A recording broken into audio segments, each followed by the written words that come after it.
আসসালামু আলাইকুম আপু ভাইয়ারা, সবাইকে রিমিস্ট্রিনি ফ্যামিলিতে স্বাগতম।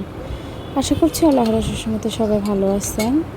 এটা ছিল আমাদের একবারে শেষের দিনের ইফতার আয়োজন। হালকা পাতলা টুকিটাকি ফল ছিল, আর খেজুর, জিলাপি, শরবত, লেবু শরবত, যেটা নর্মালি আমরা খাই।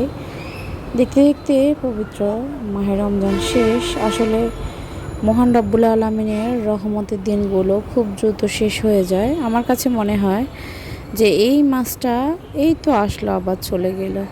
যাই হোক, ইফতার শেষে সবার চাঁদ দেখার ফালা। আমার মেয়ে নানিকে নিয়ে নিচে গেছে, আমি এখান দিয়ে জানালা দিয়ে একটু দেখার চেষ্টা করছিলাম। আর এই যে তাকে তার পুপি খুব সুন্দর করে মেহেন্দি লাগিয়ে দিয়েছিল। অনেক সুন্দর হয়েছে আমার মেয়ের মেহেন্দি লাগানোটা, আমার কাছে বেশ ভালো লেগেছে। আপনাদের কাছে কেমন লেগেছে জানাবেন কমেন্টে। আর এই যে বড় বোন লাগিয়েছে, ছোট্ট বোন বাদ যাবে কেন, তাকে আমি একটু আঁকিবুকি করে দিলাম। আমি খুব একটা ভালো মেহেন্দি লাগাতে পারি না, যাই পেরেছি তাই একটু দিয়ে দিয়েছি।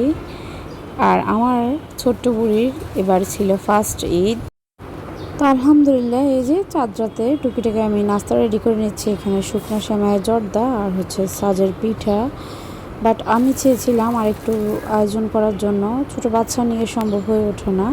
আম্মু আগ থেকে নারিকেলটাকে ঠিক করে রেখেছে জর্দার, আমার যেন লেট না হয়। আজকে পর্যন্ত, আল্লাহ হাফেজ, আসসালামু আলাইকুম।